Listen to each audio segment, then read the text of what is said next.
सुंदरवन जंगल में सभी पक्षी अपनी जिंदगी बहुत खुशी से गुजार रहे थे। उन्हीं पक्षियों में एक थी रानो चिड़िया। वह अपने बेटे कुकू के साथ रहती थी। उसका पति बहुत मेहनती था।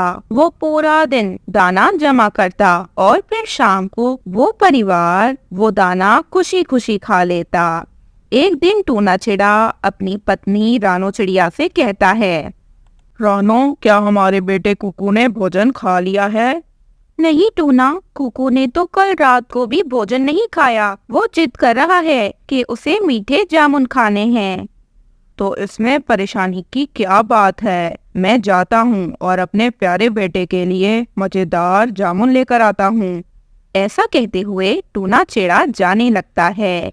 रानो चिड़िया उसे रोकते हुए फौरन से कहती है, रुके टूना, आपको तो पता है कि जामुन तो उल्लुओं के इलाके में है और उल्लू तो आपको मार डालेंगे। नहीं रानो, आप परेशान क्यों होती हो? मैं उल्लुओं से बात कर लूंगा। कोई कितना भी जालिम हो, दिल तो उसमें भी होता है ना।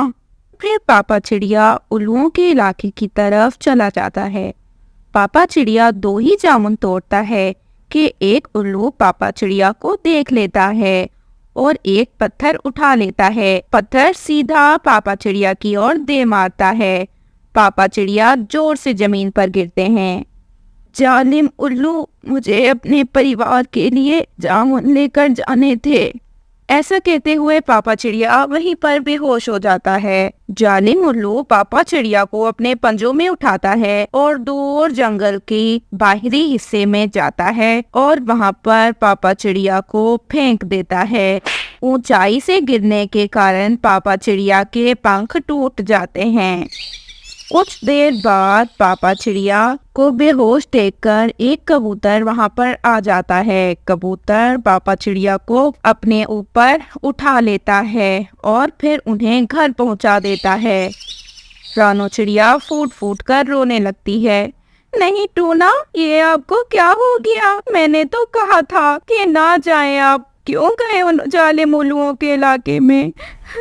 मम्मा चिड़िया फूट फूट कर रो रही थी। जब पापा चिड़िया को होश आता है तो उनका बेटा भी उनके पास ही बैठा था और वो भी रो रहा था। पापा पापा, आप क्यों गए उन जालिम उल्लुओं के इलाके में? बेटा, मुझे आपकी फरमाइश भी तो पूरी करनी थी ना। मुझे पता नहीं था कि जालिम उल्लू मेरा पंख तोड़ देंगे। और फिर अगले दिन से मम्मा चिड़िया ही भोजन की खोज में जाने लगी। मम्मा चिड़िया अपने बेटे और अपने पति के लिए बहुत मुश्किलों से भोजन इकट्ठा करती। उन्हें घर चलाने में बहुत दिक्कत हो रही थी। आज मम्मा चिड़िया को चनों के सिर्फ 2 दाने मिलते हैं। मम्मा चिड़िया वही दाने अपने साथ घर ले आती है। आप एक दाना खा लें और एक दाना कुकू खा ले। कुकू चने का एक दाना खा लेता है। मैं जानता हूँ आप भूखी हो, आपने भोजन नहीं खाया। आपको 2 दाने ही मिले थे ना। नहीं नहीं पति जी, मुझे तो चने के 4 दाने मिले थे। मैंने तो 2 खा लिए और 2 मैं आपके लिए ले आई हूँ। और फिर पापा चिड़िया वो चने के दाने खा लेता है, परंतु वो समझ जाता है कि मम्मा चिड़िया भूखी है। समय गुजरता है। पापा चिड़िया भी बहुत बूढ़ा हो चुका था और मम्मा चिड़िया भी। उनका बेटा कुकू अब जवान हो चुका था। कुकू, आज मेरे लिए कोई मीठा फल लाना। जो मिलेगा ले आऊंगा मम्मा, मुझसे नहीं होती आपकी रोज ये फरमाइशें पूरी। आप तो खुद उड़ने के काबिल भी नहीं रहे और आप दोनों का भोजन भी मुझे ही लाना पड़ता है। एक दिन कुकू जब अपने घर आता है तो उसके साथ एक सुंदर सी चिड़िया भी थी, जिसे देखकर उसकी मम्मा कहती है, अरे बेटा, ये चिड़िया कौन है? कुकू कुछ कहता इससे पहले ही सुंदर चिड़िया कहती है, कुकू की पत्नी हूँ मैं। कुकू ने मुझसे आज ही शादी कर ली है। कुकू, तुम्हारा घर तो बहुत छोटा है। इसमें ये दोनों तुम्हारे बूढ़े माता पिता रहेंगे या फिर मैं रहूंगी? बेटा कुकू, आपने हमें बताया भी नहीं और शादी कर ली। क्या हमारी आपकी नजर में कोई अहमियत नहीं है? आपको बता भी देता तो क्या आप मान जाते? आप तो यही कहते ना कि मैं आपके लिए ख्याल रखूं, आपके लिए भोजन लाऊं। आखिरकार मैंने भी तो शादी करनी थी ना। कुकू की पत्नी कुछ समय बाद एक अंडा दे देती है और फिर वह एक दिन रात को कुकू से कहती है, कुकू, अगर तुम इन दोनों बूढ़ों को यहाँ से नहीं निकाल सकते तो मुझे बता दो, मैं इस अंडे को लेकर जल्दी जाऊँ। मुझसे नहीं रहा जाता तुम्हारे बूढ़े माता पिता के साथ। इन्हें कह दो कि यहाँ से चले जाएं। अब ये हमारा घर है। अब तो ये बूढ़े हो चुके हैं, इन्होंने तो अपनी जिंदगी गुजार ली है। कुकू, मेरी बात मानो तो अपने माता पिता को ओल्ड एज होम छोड़ाओ। कुकू ये सारी बातें सुनकर खामोश हो जाता है और फिर अगले दिन सुबह सवेरे कुकू अपने माता पिता से कहता है, मम्मा, आप लोग ओल्ड एज होम क्यों नहीं चले जाते? वहाँ पर आपको सारी सुख सुविधाएं दी जाएंगी। यही दिन रह गया था, यही दिन दिखाना था ना कुकू, इस दिन के लिए ही पाला था। हाँ, इसी दिन के लिए तुम्हें हमने पाला पोसा था। मम्मा चिड़िया तो बुत बनी बैठी अपने बेटे की बातें सुन रही थी। वह अपने बेटे से क्या कहती। और फिर कुकू अपनी माँ और अपने पिता को ओल्ड एज होम छोड़ देता है। मम्मा चिड़िया कुकू से ऐसा कहती हैं, मेरी बात याद रखना कुकू, जो जैसा करता है उसके साथ वैसा ही होता है। आप आज जो मेरे और आपके पिता के साथ कर रहे हो, कल आपकी औलाद भी आपके साथ ऐसा ही करेगी। और देखना बेटा, आपकी औलाद भी आपको यहीं छोड़ कर जाएगी, क्योंकि आप आज हमारे साथ ऐसा कर रहे हो। मम्मा चिड़िया और पापा चिड़िया बहुत बीमार रहने लगते हैं। उन्होंने तो अब ठीक से भोजन खाना भी छोड़ दिया था। मम्मा चिड़िया एक दिन अपने पति से कहती हैं, कुकू के पापा, कुकू ने हमारे साथ बहुत गलत किया। मैंने अपने बेटे की ऐसी प्रशिक्षण तो ना की थी। पापा चिड़िया चुप था, वह कुछ भी नहीं कहता।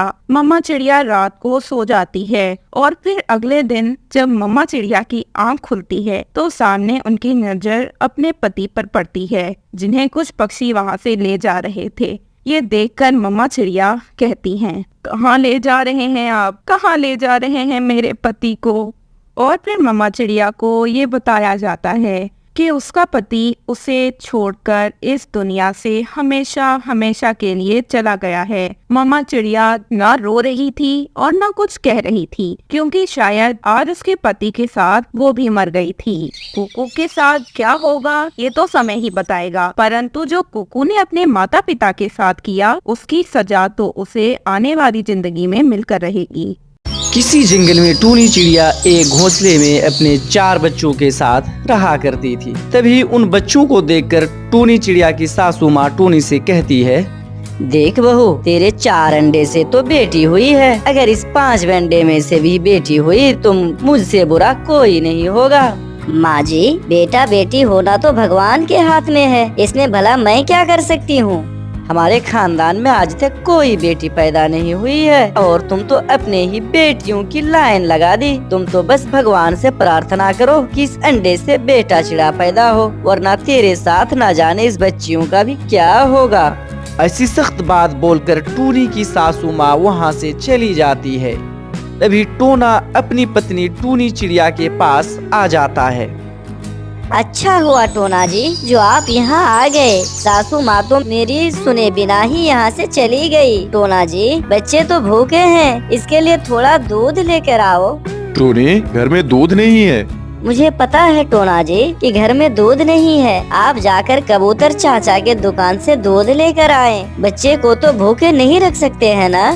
दुकान से दूध लाने के लिए मेरे पास पैसे नहीं है। तुम भी कैसी कैसी बातें कर रहे हो टोना जी। बेटियां तो घर की लक्ष्मी हुआ करती है और आप हो कि इन्हें भूखा रखना चाहते हो। काहे की लक्ष्मी? जिंदगी का बोझ है बोझ, मरती है तो मर जाए, मुझे कोई फर्क नहीं पड़ता। फिर ये कहकर टोना चिड़ा भी वहाँ से चला जाता है। टोना और उसकी मम्मा को 4 बेटियां कांटों की तरह चुभ रही थी।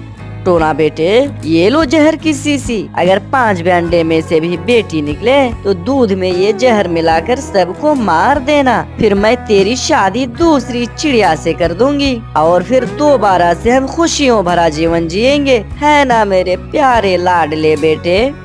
माँ, आपने ये बहुत ही अच्छा फैसला लिया और वैसे भी मैं इस टूनी चिड़िया से तंग आ गया हूँ। फिर दोनों की ये साजिश टूनी चिड़िया सुन रही होती है। फिर चुपचाप वो अपने कमरे में चली जाती है। फिर रात हो गई थी। अच्छा हुआ कि मैं दूध लेने खुद ही चली गई, वरना वो अपने बुरे मकसद में कामयाब हो जाते। इधर टूनी चिड़िया घोंसले में रखे अंडे पर नजर गड़ाए रखी थी। जैसे ही घोंसले से पांचवी बेटी बोलती है, टूनी के मानो होश उड़ जाते हैं। हे भगवान, जिसका डर था वही हुआ। मुझे तो अपने 5 बेटियों को लेकर यहाँ से भागना होगा, वरना सुबह होते ही वो जालिम टोना हमें जहर देकर मार देंगे। फिर टूनी चिड़िया अपने 5 बेटियों को अपने पीठ पर बैठाकर वहाँ से हमेशा हमेश के लिए दूसरे घने जंगल की ओर रवाना हो जाती है। फिर शाम हो जाती है। टूनी अपने बच्चे को लेकर सोई हुई थी। तभी कालू कौवा आकर कहता है, उठो उठो, अरे कौन हो, यहाँ आकर सोए हुए हो? अरे आप कालू भैया जी, मैं यहाँ हूँ। मेरा घर बार कुछ नहीं है, मैं क्या करूँ? मैं भूखे प्यासे हूँ और मेरा दिमाग कुछ काम नहीं कर रहा है। अरे दिमाग से तो अच्छी भली मालूम पड़ रही हो, साथ में 5 बच्चे भी हैं। नहीं बताना तो नहीं बताओ, लेकिन तुम तो मुझे अच्छी भली मालूम पड़ रही हो। कालू भैया जी, वो सब मैं तो बताऊंगी, लेकिन मेरे बच्चे भूखे हैं। प्लीज मेरे बच्चे को कुछ दूध लाकर दें।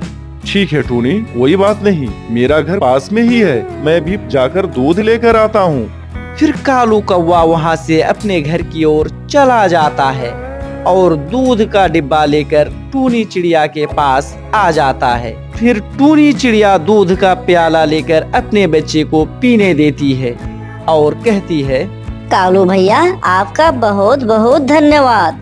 तभी इधर टोना अपनी मम्मा से कहता है, माँ जी, देखो टूनी चिड़िया घर में नहीं है और ना ही कोई बच्चा। पता नहीं रात को कहाँ गई होगी अपने बच्चे को लेकर। हो ना हो, इसका मतलब अपने 5 अंडे में से भी बेटी ही पैदा हुई है और हमारी बात टूनी चिड़िया ने सुन ली होगी, तभी अपने बच्चे को लेकर यहाँ से भाग गई। खैर कोई बात नहीं बेटा, मैं तुम्हारी शादी किसी अमीर घराने में करा दूंगी, जिससे वो दहेज में सोना भर भर कर ला सके और तुम खुशियाँ भरा जिंदगी जी सको। और इधर कालू कौवा को टूनी चिड़िया और उसकी 5 बेटियों पर काफी दया आ जाता है। टूनी चिड़िया, अब तुम कहाँ जाओगी? जंगल के सारे पक्षी अच्छे नहीं होते। हाँ कालू भैया, वो तो मैं देख ही रही हूँ कि तुम देख करके ही मेरे बच्चे पर कितना दया किया, और एक हमारे ससुराल वाले जो हमें जहर देकर मारने की सोच रहे थे। तुम कितने अच्छे हो कालू भैया। कोई बात नहीं, तुम चलो मेरे साथ, मेरे घर पर चलो टूनी, तुम वहीं रहना। दोस्तों, इस कहानी से हमें यही सीख मिलती है कि जो कोई किसी का बुरा सोचता है उसका हमेशा खुद का ही बुरा होता है। दोस्तों, इसी तरह की इंटरेस्टिंग स्टोरी सुनने के लिए आप हमारे वीडियो को लाइक और शेयर करें, और यदि चैनल पर नए हैं तो सब्सक्राइब जरूर करें। फिर मिलते हैं अगले वीडियो में। वीडियो देखने के लिए बहुत बहुत